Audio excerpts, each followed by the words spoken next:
All right, I'm going to show you how to look up contact info for your specific school site.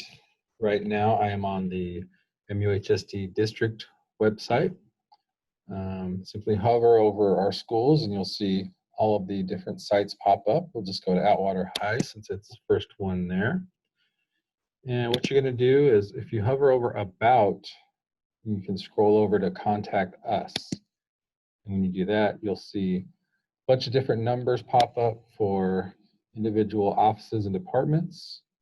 You'll see the main office, of course, attendance, the nurse, the counseling office, special education office, bookkeeper, and then at the bottom there's the district office. So that's an easy way to find contact info for an office or a department. If you're looking for a specific person, you can just scroll over here to staff directory. Click on that and you'll see when you scroll a little bit, everyone is listed there. It appears to be alphabetically by last name.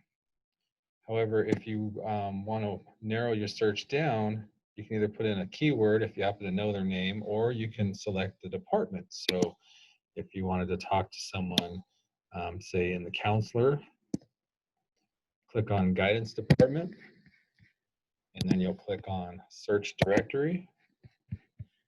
And then all the counselors will pop up for your specific school, as well as their contact info. So that's how you look up a contact for a site-specific person or office. Thanks for watching.